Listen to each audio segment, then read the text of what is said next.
નમસ્કાર, નિર્માણ ન્યૂઝની વિશેષ રજૂઆત ટુ ધ પોઈન્ટ કાર્યક્રમ સાથે હું છું આપની સમક્ષ તનુ ખટીક। દર્શક મિત્રો, ટુ ધ પોઈન્ટ કાર્યક્રમમાં આજે ચર્ચા કરીશું કે રાજ્યમાં ભ્રષ્ટાચારની ભૂખ ક્યારે મટશે, કેમ કે જે ભ્રષ્ટ અધિકારીઓ એક બાદ એક સામે આવી રહ્યા છે તે બાદ ઘણા સવાલો ઉઠી રહ્યા છે કે અધિકારીઓ લાખોના પગાર તેમના ખિસ્સામાં નાખે છે તેમ છતાંય લાંચની ભૂખ કેમ નથી મટી રહી। અમદાવાદમાંથી એક જે ઘટના બની છે તેમાં અધિકારી લાંચ લેતા ઝડપાયો છે। વચેટિયા પાસેથી લાંચ લેવામાં આવી છે। લાંચીયો અધિકારી અમિત ડોંગરે ₹36,000ની લાંચની માંગણી કરી હતી। 6 બિલ્ડિંગની ફાયર એનઓસી માટે ₹36,000ની લાંચ આ અધિકારીએ માંગી હતી। હવે આ કોઈ પહેલી ઘટના નથી બની, આવી ઘણી ઘટનાઓ રાજ્યમાં બની ચૂકી છે। હવે વાત એ કરવી છે કે આ લાંચિયા અધિકારીઓ પર રોક ક્યારે લાગશે અને ભ્રષ્ટાચારની ભૂખ ક્યારે મળશે, આ મુદ્દે ખાસ ચર્ચા કરવી છે અને ચર્ચામાં આપણી સાથે જોડાઈ ગયા છે રોઝાનબેન ખંભાતા કે જેઓ સામાજિક કાર્યકર્તા છે અને દીપકભાઈ વ્યાસ કે જેઓ રિટાયર્ડ એસીપી છે। આ બંનેનું નિર્માણ ન્યૂઝ પર સ્વાગત છે। જે શરૂઆત કરીએ શોની પહેલા તો કે જે આ ભ્રષ્ટાચારની ભૂખ ક્યારે મળશે તેવો સવાલ ઉઠી રહ્યો છે, કેમ કે રાજ્યમાં આવી ઘટનાઓ દિન પ્રતિદિન વધી રહી છે અને સવાલ એક જ ઉઠે છે કે લાખોના પગાર લે છે તેમ છતાંય કેમ તેમને જે લાંચના પૈસા જોઈએ છે। દીપકભાઈ, શું કહેશો? બ્યુરોક્રેસીની અંદર ભ્રષ્ટાચારનું દૂષણ દરેક જગ્યાએ વ્યાપ્ત છે અને દરેક જગ્યાએ ભ્રષ્ટાચાર છે અને પ્રસ્તુત કેસની અંદર જે આરોપીઓ પકડાય છે એનાથી થાય છે તો હજી ઘણો બધો ભ્રષ્ટાચાર દરેક ખાતાની અંદર વ્યાપ્ત હોય છે અને ભ્રષ્ટાચાર જે છે એ ભ્રષ્ટાચાર એવી વસ્તુ છે કે જેની અંદર ઘણી વખતે અન્ડરસ્ટેન્ડિંગ કરીને પૈસા આપી દેતા હોય છે, એ ફરિયાદ કરવા આવતા નથી। અને ખાસ કરીને જ્યારે આપણે વાત કરી છે ભ્રષ્ટાચારની, તો ભ્રષ્ટાચાર નિવારણ અધિનિયમ બનાવ્યો છે રાજ્ય સરકારે અને એ ભ્રષ્ટાચાર નિયમ જે અધિનિયમ છે એ ભ્રષ્ટાચાર નિયમ અધિનિયમ આધારે જ્યારે આપણે વાત કરીએ છીએ ત્યારે તો એના માટેનું એક સંગઠન રાજ્ય સરકારે ઊભું કરેલું છે। એની અંદર રાજ્ય સરકારની અંદર એન્ટી કરપ્શન બ્યુરો અમદાવાદ ખાતે રાખવામાં આવેલું છે। એનું ડાયરેક્ટ સુપરવિઝન વિજિલન્સ કમિશનર દ્વારા કરવામાં આવે છે અને વિજિલન્સ કમિશનર દ્વારા જે કરવામાં આવે છે જે એનું નિયંત્રણ, તો એન્ટી કરપ્શનની અંદર જે અધિકારીઓ ડાયરેક્ટર જનરલ ઓફ પોલીસ કક્ષાના હોદ્દાના અધિકારીઓ અને દરેક જિલ્લાની અંદર એન્ટી કરપ્શનની ઓફિસો બનાવેલી છે અને એની અંદર પોલીસ ઇન્સ્પેક્ટર કક્ષાના અધિકારીને એન્ટી કરપ્શનના એક્ટના પાવર આપવામાં આવેલા છે અને દરેક જગ્યાએ આ ઓફિસો કાર્યરત છે। અને ખાસ કરીને એન્ટી કરપ્શનની અંદર 4 રીતે કેસો થાય છે। ટ્રેપ કરવાથી, જે લાંચના છટકામાં પ્રસ્તુત કેસમાં પકડાયા છે। બીજું, ડિકોય, 100-200 રૂપિયાની લાંચ માટે કોઈ પણ એન્ટી કરપ્શન બ્યુરો નહીં આવે એટલે એન્ટી કરપ્શન બ્યુરો પોતે ફરિયાદી બનીને પોતે એ લાંચનું છટકું ગોઠવીને આરોપીને પકડે છે, એ ડિકોય કહેવાય।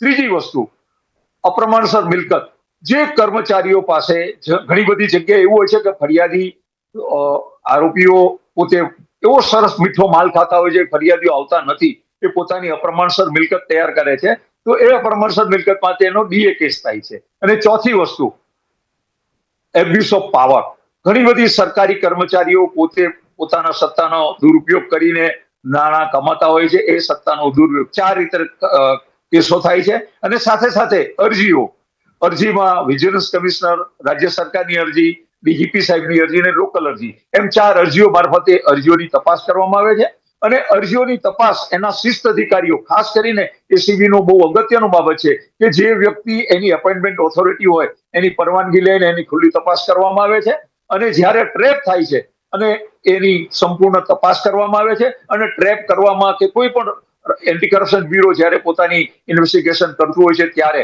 તો એવા કેસોમાં ફરિયાદીની ફરિયાદ સંદર્ભમાં જે પંચનામું કરવામાં આવે છે એમાં સરકારી પંચો લેવામાં આવે છે। એટલે સરકારી પંચો કદી કોર્ટમાં હોસ્ટાઇલ થઈ શકતા નથી, જેને કારણે કેસ એન્ટી કરપ્શનના કેસનું મહત્વ ખૂબ વધી જતું હોય છે, એવો મારો પોતાનો અનુભવ છે। મેં ત્યાં નોકરી કરેલી છે અને એન્ટી કરપ્શન પોતે બહુ સારી રીતે કામ કરે છે અને સાથે સાથે આજના દિવસે હું જનતાને અપીલ કરીશ કે તમે ભ્રષ્ટાચારમાં કોઈ જગ્યાએ તમારી પાસે પૈસા માંગે, કોઈ પણ તમને ભ્રષ્ટાચાર અંગેની માહિતી મળે તો એન્ટી કરપ્શન બ્યુરોના ડાયરેક્ટરશ્રીને તમે પત્ર લખો, ચોક્કસ તમારું નામ ગુપ્ત રાખવામાં આવશે, તમારી જે પણ ફરિયાદ હશે એના વિશેના સારામાં સારા કોગ્નિઝન્સ લેવામાં આવશે ને આવશે.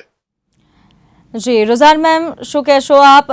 જે રીતે એક બાદ એક ભ્રષ્ટ અધિકારીઓ ખુલ્લા પડી રહ્યા છે, કોઈ 5,000ની લાંચ માગે છે, કોઈ 50ની લાંચ માગે છે, કોઈ 50 લાખની પણ લાંચ માંગી રહ્યા છે, પરંતુ સવાલ એક જ ઉઠી રહી છે કે આ લાંચની ભૂખ ક્યારે મટશે? શું કહેશો બેન? સૌથી પહેલા તો મારા સરે આગળ બહુ બધી સરસ વાર્તા કરી. સોરી સર, માફ કરજો મને, હું વર્ડ યુઝ કરીશ વાર્તા. વાર્તા એટલા માટે વર્ડ યુઝ કરીશ કે મારી પાસે ડેટા છે. ડેટા લાસ્ટ યર નો છે ને આ એસેમ્બલીનો ડેટા છે, એટલે પેલું કે વોટ્સએપ યુનિવર્સિટી વાળો ડેટા નથી. એમાં એવું કે છે કે એસીબીએ, ગુજરાત એસીબીએ 187 ઓફિશિયલ્સ લાસ્ટ યર બુક કર્યા, એટલે પકડ્યા. એમાંથી ખાલી 37 ને સજા થઈ. ફરી રિપીટ કરું છું, 187 માંથી ખાલી 37 ને સજા થઈને 101 એક્વિટ થઈ ગયા, છૂટી ગયા. એનો મતલબ શું છે? કે આપણે એનો મતલબ કે એ લોકોએ કોઈ કર્યું નહોતું ના, એનો મતલબ એ નથી. એ લોકોએ તો 100% કર્યું હતું, પણ ઇન્વેસ્ટિગેશન એટલું લૂલું લંગડું, કોઈક બિચારા મહેનત કરીને કમ્પ્લેન બી કરી હોય એટલું લૂલું લંગડું ઇન્વેસ્ટિગેશન થાય કે એના લીધે એ લોકો છૂટી જાય, બચી જાય, યા કંઈક એ લોકો ખાધી ખાકી થઈ જાય, યા પછી ઉપરથી પ્રેશર આવી જાય, યા પેલું પોલિટિકલ થઈ જાય, ખેસ પહેરાઈને આવી જાય, એટલે બધું જાત જાતનું થઈ જાય. અને આપણા ગુજરાત જેવા સ્ટેટમાં જેમાં આટલી મોટી વસ્તી છે, બધા ત્રાહિમામ છે કે ભાઈ કરપ્શન, આ કરપ્શન, પેલું કરપ્શન. સાહેબે 5 તો 6 તો સમજાવી દીધું કે આવું આવું આવું આવું એટલે કરપ્શન, બરોબર છે ને, આવું આવું આવું એટલે પકડાય. પણ આવી ખરાબ આપણી હાલત છે સાહેબ, સોરી ટુ ટેલ યુ, આપણા ગુજરાતની આવી ખરાબ હાલત છે કે લોકો બોલે છે અલગ અને થાય છે અલગ. એનો મતલબ એ નો, the perception is perfectly good, fine, કે there is lot of corruption, but unfortunately પકડાતા નથી, ને જે પકડાય છે એ છૂટી જાય છે. અને હજી એક મજાની વાત કહી દઉં, આ ડેટા છે ફરી સેમ, કે પેલી કેવા પકડાયા, 37 જે કન્વિક્ટેડ હતા, 108 એક્વિક્ટેડ થઈ ગયા, એમાંથી બધા પેલા ક્લાસ 3 ના, એટલે ક્લાસ 3 ગ્રેડ આપણને ખબર છે કે ક્લાસ 3 એટલે કયો ગ્રેડ કહેવાય? આઈ થિંક ક્લાસ 4 એટલે પ્યુન, એટલે ક્લાસ 3 પ્યુન થી થોડો એક ગ્રેડ ઊંચો આવે, એ ગ્રેડના લોકો તમે પકડો છો અને કહો છો આમ કોલર ઊંચીને કહો અમે એસીબી, અમે બધું પકડ્યું, અમે આમ કર્યું, અમે કરપ્શન નાબૂદ કર્યું, ને આપણું આમ ખાતા ખાતા નથી ને ખાવા દેતા નથી ને, all those બ્લા બ્લા, all those stories. અને ફાઇનલી સત્ય આ છે. કહેવાનો પોઈન્ટ અત્યારે એટલે છે બેન કે જ્યારે તમે પકડો જ નહીં ત્યારે કોને બીક લાગવાની છે? કોઈને બીક નહીં લાગે બેન. આ સિમ્પલ એક્ઝામ્પલ, બહુ જાણીતો એક્ઝામ્પલ છે કે આપણે ઇન્ડિયામાં, અમદાવાદ ખાલી વાત નહીં કરું, ઇન્ડિયામાં આપણે ટ્રાફિક લાઇટ થી બીતા નથી, ફુર ગાડી ચલાવી લઈએ છીએ. પણ ફોરેનમાં તો કઈ બી હોય ટ્રાફિક લાઇટ શું, પેલા ખાલી રેડાર, પેલા શું સ્પીડિંગ ના બી રેડાર થી આપણે બીએ, આપણી સ્પીડ આવી જશે તો આપણને ટિકિટ મળશે, કારણ કે મળે છે ને ત્યાં કરપ્શન નથી એટલે આપણે બીએ છીએ. અહીંયા બીતા નથી કારણ કે ખબર છે કે સેટિંગ થઈ જશે, આંટી જાની થઈ જશે, ખેસ પહેરી લઈશું, પોલિટિકલ પાર્ટી જોઈન કરી લઈશું, ડોનેશન આપી દઈશું, કેર ફેર બધું કરી દઈશું. એવું છે બેન. એટલે આ સત્યની વાત છે ને, ત્યારે આ સત્ય આપણે જ્યાં સુધી એને કાઉન્ટર નહીં કરશું ત્યાં સુધી, તમે બેન કહો છો ને લાચિયા, તમે તો હજી 36,000 વાળા પકડ્યા બેન, 36 કરોડ વાળા તો તમે ને આપણા હાથમાં આવતા બી નથી. એ લોકો તો ઉપર કેર ફેરમાં જ સીધું સેટિંગ થઈ જતું હોય છે. એટલે બેન એ તો આપણને ખબર બી છે, જયારે પેલા ઇલેક્ટોરલ બોન્ડ નીકળ્યા હતા ત્યારે જોયું હતું કે કેટલું ક્યાં ને ક્યાં જે કંપનીઓ પાસે કશો ધંધો નહોતો, 1 કરોડ રૂપિયા આપતા હતા ઇલેક્ટ્રોલ બોન્ડમાં. એટલે તમે સમજી શકો છો બેન કે કઈ રીતના સેટિંગ થાય છે. અને પછી તમે હું બધા કોલર ઊંચા કહી શકો કે પકડાયા, એ ફલાણું થયું, એ ઢેકણું થયું, પણ સત્ય આ છે. જી બેન. જી રોઝાન મેમ, સાચી વાત કરી આપે કે આ 36,000 વાળા પકડાઈ જતા હોય છે, 36 લાખ વાળા અને જે કરોડો વાળા જે હોય છે તે તો હાથમાં જ નથી આવતા. ખૂબ જ મોટી વાત કીધી આપે. દીપકભાઈ, શું કહેશો આ ટોપિકને લઈને? જેમ રોઝાન મેમે વાત કરી કે જે નાના પાયે જે લાંચ માંગતા હોય છે, કે જે નાના ગુનામાં સંડોવાયેલા હોય છે તે લોકો પકડાય છે, અને મોટા જે માથાઓ હોય છે તે ઘણીવાર છૂટી જતા હોય છે. શું કહેશો? રૂઝાનબેન જે બોલે છે એ વાંચીને બોલે છે, જ્યારે અનુભવ સાથે હું કહું છું કે એન્ટી કરપ્શન બ્યુરોની જે કાર્ય પદ્ધતિ છે એ ચેક એન્ડ બેલેન્સ છે. કોઈ પણ વ્યક્તિ કોઈની ફેવર નથી કરી શકતો અને ખોટી કોઈના વિરુદ્ધમાં પુરાવો એકત્ર નથી કરી શકતો. એવી ચેક એન્ડ બેલેન્સની આખી એસીબી ની સિસ્ટમ છે. અને ખાસ કરીને જ્યારે એસીબી નો કેસ થાય છે, એસીબી ના કેસના જે કાગળો તૈયાર થાય, એ કાગળો તૈયાર થયા પછી એની પ્રોસિક્યુશન સેન્કશન માટે એના શિસ્ત અધિકારીને કાગળો મોકલવામાં આવે છે, અને એને શિસ્ત અધિકારી એની પ્રોસિક્યુશન સેન્કશન આપે ત્યાર પછી એ કોર્ટની અંદર એનું ચાર્જશીટ કરવામાં આવે છે. અને એન્ટી કરપ્શન બ્યુરોની કાર્ય પદ્ધતિ એટલી સુંદર છે કે કોઈ પણ વ્યક્તિ કોઈની ખોટી ફેવર કરી શકતો નથી, કારણ કે ત્યાં એટલું બધું એક નાનો કાગળ દરેક વ્યક્તિ વાંચતા હોય છે અને ત્યાંના અધિકારીઓ પોતે પ્રેઝન્સ ઓફ માઇન્ડ કરીને એ કાગળો લે છે અને વિજિલન્સ કમિશનર સીધી માર્ગદર્શન હેઠળ એટલે એન્ટી કરપ્શન ઉપર કોઈ પોલિટિકલ પ્રેશર હોતું નથી. અને આ તો સામાન્ય રીતે એ કરવામાં આવે છે અને ઇન્વેસ્ટિગેશન ફ્રી એન્ડ ફેર કરવામાં આવે છે. અને આપણે લોકશાહીમાં રહીએ છીએ. દરેક વ્યક્તિ, દરેક દેશના દરેક નાગરિકને પોતાના બચાવનો હક છે. અને સામાન્ય રીતે એન્ટી કરપ્શનના કેસો જે કોર્ટમાં ચાલે છે એની અંદર કોર્ટના એડવોકેટની ફી તમે સાંભળશો તો 10 લાખથી 100 રૂપિયાની ટ્રેપ હોય તો 10 લાખથી ઓછી ફી નથી હોતી. તો આ બાબતની તમે ગંભીરતા સમજો કે આરોપી પોતે જ્યારે કરતો હોય કેસો તો એને પોતે બચાવ માટે દરેક વ્યક્તિ પોતાની કેરિયરના જે પૈસા હોય કે જે કોઈ લાભો મળવા હોય તે માટે દરેક વ્યક્તિ પોતાનો બચાવ કરવાનો પ્રયત્ન કરતા જ હોય અને કરવો જોઈએ. પરંતુ એન્ટી કરપ્શન બ્યુરો જ્યારે આ બેન વાત કરે છે કે જ્યારે કોર્ટની અંદર કેસો થાય ત્યારે એન્ટી કરપ્શન બ્યુરોના કોઈ અધિકારી હોસ્ટાઇલ નથી થઈ શકતા. જે હોસ્ટાઇલ થાય કોર્ટની અંદર એને પણ સજા થતી હોય છે. એટલે સામાન્ય રીતે હું બધા કેસોનો સ્ટડી બેન કહે છે મારી પાસે નથી, પરંતુ મારા લોજિક પ્રમાણે ફરિયાદી પોતે કોઈ પણ કેમેસ્ટ્રીમાં આવીને એ પોતે હોસ્ટાઇલ થઈ જાય તો આરોપી છૂટી જાય તો એમાં એન્ટી કરપ્શનનો કોઈ વાત નથી. ઘણી વખતે ફરિયાદી લૂલી રીતે પોતાની વાતને કોર્ટમાં રજૂ ન કરે એના કારણે પણ આરોપી છૂટી જતા હોય છે. પરંતુ એન્ટી કરપ્શન બ્યુરો કોઈ પણ બાબતમાં કાચું કાપતું નથી અને એન્ટી કરપ્શન બ્યુરો સીધા વિજિલન્સ કમિશનના દોરવણી અને હેઠળ કામ કરે છે. અને બેનને કહીશ કે પ્રદીપ શર્મા સાહેબ આઈએએસ ઓફિસર છે, એમને એન્ટી કરપ્શન બ્યુરોએ કેસ કરેલો છે, એમાં હું ફરિયાદી છું. એમને સજા થઈ, હમણાં સુપ્રીમ કોર્ટે એમને જામીન આપવાની પણ ના પાડી. એટલે એવું નથી, anti corruption bureau free and ફેર એકદમ તટસ્થ રીતે પારદર્શક રીતે ઇન્વેસ્ટિગેશન કરે છે અને એન્ટી કરપ્શન બ્યુરોની બાબતમાં કોઈ પણ વ્યક્તિ નેગેટિવ ન કહી શકે. કારણ કે જો એવા કોઈ અધિકારી ભૂલે ચૂકે એન્ટી કરપ્શનમાં આવી જાય તો એને એન્ટી કરપ્શનના ડાયરેક્ટર શ્રી એને બહાર ફેંકી દે છે. અને એન્ટી કરપ્શનની અંદર જે કામ કરવા આવે છે અને ત્યાંની કાર્યપદ્ધતિ એવી છે, તમે કોઈની ફેવર કે કોઈના વિરુદ્ધમાં પુરાવો એકત્ર નથી કરી શકતા. એટલે પારદર્શકતા એટલી બધી સુંદર છે કે એન્ટી કરપ્શન માટે કોઈ ડાઉટ કરવો એ કોઈ મારી દ્રષ્ટિએ કરી જ ન શકાય એવો મારા પોતાનો અનુભવ છે. જી દીપક, કેવું હોય છે રુઝાન મેમ કે જે તે કોઈ પણ વિભાગ હોય છે, કોઈ પણ ક્ષેત્ર હોય છે, તેમાં જે તે અધિકારીઓ, હવે 10માંથી એક અધિકારી ભ્રષ્ટ હોય તો તેના કારણે આપણે બીજા અધિકારીઓને ભ્રષ્ટ નથી કહી શકતા.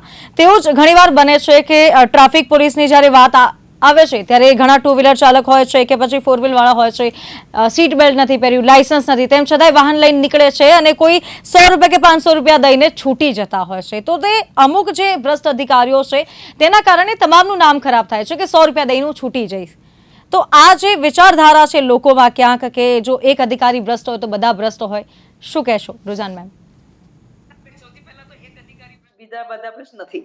ટ્રાફિકની જ પહેલા વાત કરેલું બેન, એક ની એવા આપણે તમે હજારો રીલ્સ જોશો ઓનલાઈન, હજારો રીલ્સ, 5-25 ની હજારો રીલ્સ તમે ઓનલાઈન જોઈ રહ્યા છો, જેમાં આપણે ટ્રાફિક પોલીસને રિશ્વત લેતા યા પેલો કે જૂથ પાછળથી કે જ્યાં પેલો પૈસા લઈને આમ ગજામાં મૂકી દે, રાઈટ? એટલે એક સેમ પોલીસમેન એવરી ટાઈમ નથી હોતો. એટલે ટ્રાફિક પોલીસ બોડી યુઝ કરો યા પેલા શું એનો પેલા જવાન કે જે પેલા બધા બીજા ટાઈપના કોન્ટ્રાક્ટરો ટાઈપ છે, નામ ભૂલી ગઈ છું, એ લોકો બધું ઇન્ક્લુડ કરી રહી છું એમાં, બરોબર છે? આપણે જોયા છે. એનો મતલબ એ નહીં કે ખાલી એક જ ભ્રષ્ટ છે, એવું નથી બેન, બધા ઘણા ભ્રષ્ટ છે. એવું નથી કહેતી, પરસેપ્શન છે ને દેખાય છે, રીલો પડે છે. મેં રીલ નથી બનાવ્યા. બીજો પોઈન્ટ, સોરી હું પાછું એવા મને રિપીટ નહોતું કરવું પણ હવે ફરી પાછું રિપીટ કરવું જ પડશે.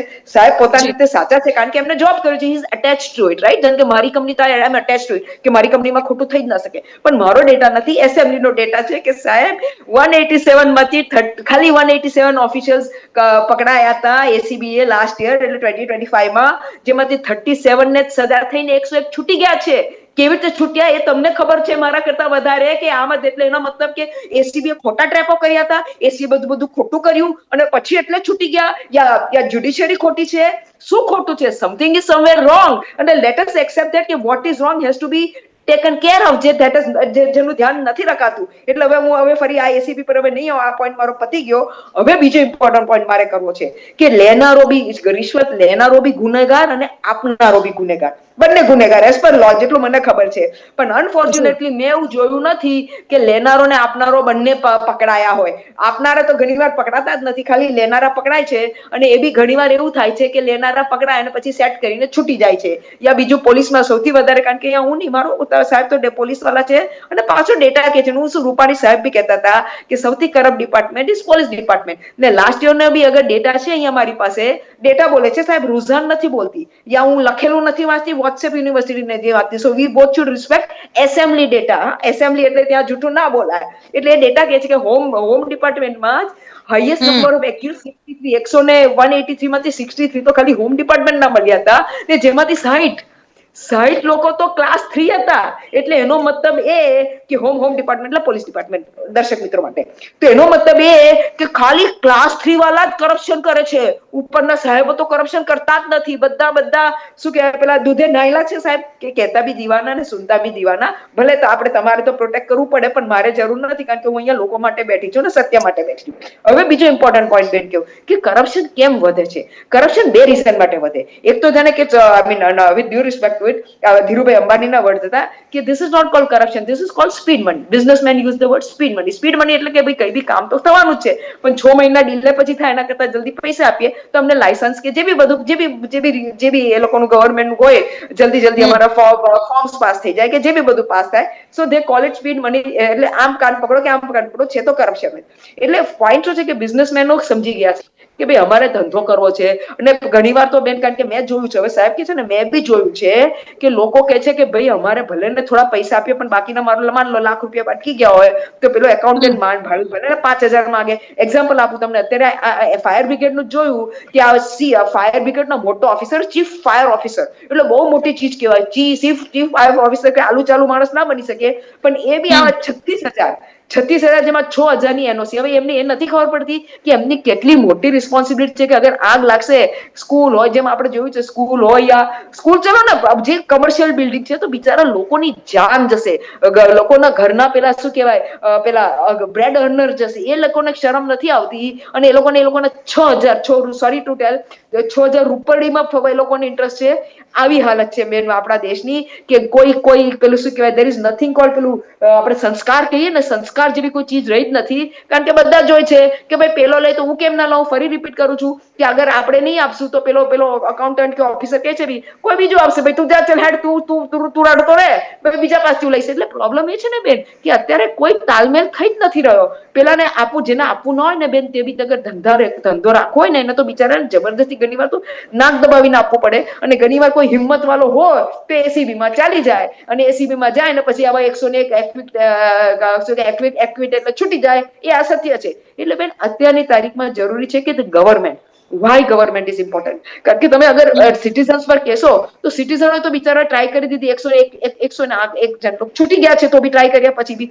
એટલે ગવર્મેન્ટને આને સિરિયસલી લેવું પડશે, અને ગવર્મેન્ટે આનું જે પેલા સાહેબ કોણ ડીકોય, એસીબી, ફલાણું ઢેકણું, છોકરું પૂછડું, જે બી બધું કહ્યું, તમારે જે કરવું હોય કરો, પણ તમારે કરો. કારણ કે મને હજી યાદ છે કે આપણે જયારે આ પેલા અન્ના હઝારેનું પેલું હતું ને, લોકપાલ જનપાલ જે બી હતું, તો માંડ તો તમને અહીંયા આપણા ગુજરાતમાં પૂછજો, કાલ ઉઠીને માઇક ફેરવો બધાને, કેટલા જણને લોકપાલ ખબર છે કે ગુજરાતમાં કોણ લોકપાલ છે, શું છે, લોકપાલમાં કેટલી કમ્પ્લેનો થઈ છે. માંડ કોઈને કઈ ખબર હશે બેન. મેં બી લોકપાલની સાઈડ જોઈ છે, કોઈ ઠેકાણા નથી એના. બસ ખાલી દેખાડવા માટે, બધાને ખુશ કરવા માટે આપણે તો લોકપાલ છે ના. તો બેન લોકપાલ તો એવો સ્ટ્રોંગ હોવો જોઈએ કે બેંગ્લોરના પેલા લોકપાલ, હું નામ ભૂલી ગયા સાહેબનું, એને આખી ગવર્મેન્ટ ઊંધી કરી નાખી હતી. એવો લોકપાલ સ્ટ્રોંગ હોવો જોઈએ, પણ એવું બી કશું છે નહીં અહીંયા. એટલે પોઈન્ટ બેન એ છે ને અહીંયા કે આપણે તો બધું સબ ચંગા સી, સબ અચ્છા હે. છેલ્લે તો મને મારું દેશ બચાવવાનું છે ને મને મારો ધર્મ બચાવવાનો છે. જી બેન. એ ચોક્કસથી રોઝાનબેન. અને દીપકભાઈ, આપને પૂછવા માંગીશ કે કોઈ પણ જો અધિકારી લાંચ માંગે છે જે તે વ્યક્તિ પાસે, એન્ટી કરપ્શન બ્યુરો કઈ રીતે કામગીરી કરે છે? જેમ કે કોઈ વ્યક્તિગત રીતે કોઈ પોતાનો જન્મનો દાખલો હોય કે બીજા કોઈ જે ડોક્યુમેન્ટ જે જોઈતા હોય છે, કમ્પલસરી જે જોઈએ તેવા ડોક્યુમેન્ટ કરાવવા જાય છે, અને ત્યાં કોઈ 5,000ની લાંચ માંગે કાં તો 10,000ની લાંચ માંગે, અને પહેલા એ પૈસાની સીધી વાત ના કરે. અધિકારીઓનું કેવું છે, એ કાં તો વચેટિયા દ્વારા વાત કરાવડાવશે, કાં તો ઇશારામાં કે એવી રીતે વાત કરશે. તો અધિકારીઓ જો લાંચ માંગે તો વ્યક્તિગત રીતે શું કરવું જોઈએ, કેવા પગલાં ભરવા જોઈએ? જ્યારે અધિકારી તમારી પાસે લાંચ માંગે તો તમારી પાસે મોબાઈલ હોય તો તમે એની વાતચીતને થોડી રેકોર્ડ કરી લો, અને એક રેકોર્ડ કરીને તમે એની સાથે વાયદો કરો કે ક્યારે સાહેબ પૈસા હું આપીશ, મારું કામ ક્યારે આવું, તો એ તમને ટાઈમ આપશે કે આ ટાઈમે મને પૈસા આપજો. એ પહેલા તમે એન્ટી કરપ્શન બ્યુરોની 24 કલાક ઓફિસ ખુલ્લી હોય છે, ત્યાં તમે જાઓ. ત્યાં જશો તો એન્ટી કરપ્શન બ્યુરોની કાર્યપદ્ધતિ એવી છે, ત્યાંનો પીએસઓ પણ તમારું નામ નહીં પૂછે. જ્યાં સુધી ટ્રેપ થશે નહીં ત્યાં સુધી ટ્રેપિંગ ઓફિસર સિવાય તમારું કોઈ નામ નહીં પૂછે. અને એની અંદર ટ્રેપ કરવામાં આવે તો ટ્રેપ જ્યારે કરવામાં આવે ત્યારે એ ફરિયાદીની ફરિયાદ પહેલા લેવામાં આવે, બે સરકારી પંચોને બોલાવીને લાંચના છટકાનું પંચનામું કરવામાં આવે. પ્રાથમિક ભાગના પંચનામાની અંદર જે નોટો હોય એના પર કેમિકલ પ્રયોગ કરવામાં આવે અને કેમિકલનું સેમ્પલ લેવામાં આવે અને ત્યાર પછી જે ફરિયાદી હોય એને પંચ નંબર 1 સાથે મોકલવામાં આવે. અને નવા નિયમો પ્રમાણે ઘણી વખતે અત્યારે સરકારી કર્મચારીઓ પણ ખૂબ હોશિયાર છે. કરપ્શન એ દરેક ડિપાર્ટમેન્ટની અંદર વ્યાપ્ત છે. કોઈ ડિપાર્ટમેન્ટ એવું નથી જ્યાં કરપ્શન નથી. બધા અધિકારીઓ ચાણક્ય જેવા છે, પોતે કરપ્શન બહુ સિસ્ટમેટિક રીતે કરતા હોય છે. એટલે એન્ટી કરપ્શન બ્યુરો એની ટ્રેપ કરે છે અને ટ્રેપ કરે ત્યારે હવેના જે આરોપીઓ હોય છે એવું કહે છે કે 2 જણા નહીં આવતા. તો પહેલાના ટાઈમમાં શું હતું, પંચ 1 હોય તો સમજી જાય 2 જણા પૈસા આપવામાં આવે તો મને આ લાંચ માટે જ આવ્યા છે એવું માનીને પૈસા લેશે નહીં. તો અત્યારે એન્ટી કરપ્શન બ્યુરો એની ફોટોગ્રાફી વિડીયોગ્રાફી કરીને આરોપીને જઈને ફરિયાદી મળે અને જે પણ હેતુલક્ષી વાતચીત હોય હેતુલક્ષી વાતચીત કરીને એને પૈસા આપે અને એ સંદર્ભમાં ફરિયાદી એન્ટી કરપ્શન બ્યુરોના કર્મચારીઓ અને પંચો સાથે હોય, આરોપીને પકડી લે. આરોપીને પકડીને એનું વિગતવારનું પંચનામું કરવામાં આવે અને પંચનામું કરીને એની ફરિયાદ દાખલ કરીને એને પકડવામાં આવે અને એના વિરુદ્ધમાં પ્રોપર ઇન્વેસ્ટિગેશન કરીને કોર્ટમાં ચાર્જશીટ કરવામાં આવે. અને આ પદ્ધતિ એટલી સરળ રીતે બનાવવામાં આવેલી છે અને એવી ગુપ્તતા રાખવામાં આવે છે કે જેની કોઈ અને સાથે સાથે હું આજના દિવસે એ પણ કહીશ કે કોઈ પણ ફરિયાદી એન્ટી કરપ્શન બ્યુરો માટે તમારી કેટલા બી રૂપિયાની ફરિયાદ હોય, તમે જે ફરિયાદમાં રજૂ કરશો પૈસા, તો ઘણા લોકો એવું વિચારે કે મારા પૈસા હું રજૂ કરી દઈશ તો મને પાછા નહીં મળે, તો એન્ટી કરપ્શન એ પૈસા રીએમ્બર્સ તમને કરીને આપી દેશે. એટલે કોઈ એ પૈસા તમારા બ્લોક થઈ જશે એવી ચિંતા પણ કરવાની જરૂર નથી. એન્ટી કરપ્શન નિર્ભયપણે તમે આવો અને ફરિયાદ કરો. અને ખાસ કરીને આ તો ટ્રેપની વાત થઈ, ડિકોયની વાત થઈ. ખાસ કરીને દર્શકોને મારી વિનંતી છે કે જે અધિકારી મીઠો માલ ખાતા હોય એ વ્યક્તિની પણ અપ્રમાણસરની મિલકત તમને દેખાતી હોય તેની પણ તમે જાણ કરો. એન્ટી કરપ્શન બ્યુરો એની તપાસ કરશે અને તેની જગ્યાએ એબ્યુઝ ઓફ પાવર થતો હોય તો એ સંદર્ભમાં પણ જ્યાં સુધી એન્ટી કરપ્શન અને ખાસ કરીને એન્ટી કરપ્શનની અંદર એક નાની અરજી આવે તો એ અરજીની ડાયરેક્ટર સાહેબ પોતે જ્યારે એ ફાઇલ કરવાની હોય ત્યારે એ વાંચીને એની અંદર અને ખાસ કરીને એન્ટી કરપ્શનમાં રિટાયર્ડ સેશન જજ કક્ષાના અધિકારીઓને લીગલ એક્સપર્ટ તરીકે એની સેવાઓ લેવામાં આવે છે. એટલે કોઈ પણ જગ્યાએ લોકોએ કોઈ આપણે એમ કરીને કે બધું ખરાબ છે, બધા આવા છે, બધા નાગા છે એવું કોઈ કહેવાની જરૂર નથી. ગુજરાતમાં એન્ટી કરપ્શન બ્યુરો કામ કરે છે, એની ઉપર વિશ્વાસ રાખો અને કોઈ પણ દોષારોપણ કરતા પહેલા તમે એ વ્યક્તિને તમે એન્ટી કરપ્શન પાસે આવો, એન્ટી કરપ્શનને તમે જાણ કરો. સારામાં સારા પગલા લેવાશે અને જે ફરિયાદી ફરિયાદ કરે છે એ કોર્ટમાં પણ પોતાનું નિવેદન ચાલુ રાખે કે જેથી આરોપીને સજા થઈ શકે. દરેક કેસમાં સરકારી પંચો હોસ્ટાઇલ નથી થતા. અને સાથે સાથે આ એક એવો છે કે જેની અંદર બર્ડન ઓફ પ્રૂફ, કાયદા સાબિતીનો બોજો, બીજા કેસોમાં સાબિતીનો બોજો આરોપી ફરિયાદીએ કરવાનો કે આ ભાઈએ મને માર્યું હતું. એન્ટી કરપ્શનના કેસમાં જે લાંચ લેનાર વ્યક્તિએ સાબિત કરવાનું કે મેં ભ્રષ્ટાચાર નથી કર્યો એટલે મેં પૈસા નથી લીધા. એટલે ફ્રાન્સના જે કોન્સ્ટિટ્યુશનમાં છે એવું એન્ટી કરપ્શન એક્ટની અંદર જોગવાઈ છે. નિર્ભયપણે આવો. કોઈ પણ વ્યક્તિ એન્ટી કરપ્શન બ્યુરો તમારી સેવામાં છે, 24 કલાક કાર્યરત છે. આવો, આપણે સાથે મળીને સારું સકારાત્મક ઉર્જા ઉભી કરીએ. કોઈના પર દોષારોપણ કરવા કરતા આપણી જાતને આપણે સારી બનાવીને સારા પરિણામો લેવાનો પ્રયત્ન કરીએ. દીપકભાઈ, ચોક્કસથી. અને ખાસ કરીને જ્યારે ભ્રષ્ટાચારની વાત થતી હોય છે તો ભ્રષ્ટાચારની ભૂખ ક્યારે મળશે અધિકારીઓને તેવો સવાલ ચોક્કસથી ઉઠતો હોય છે. દીપકભાઈ, રુઝાનબેન, આપ બંને અમારી સાથે આ ચર્ચામાં જોડાયા તે બદલ આપ બંનેનો ખૂબ ખૂબ આભાર. અને હાલ કાર્યક્રમ ટુ ધ પોઈન્ટમાં બસ આટલું જ. મને આપશે રજા. નમસ્કાર.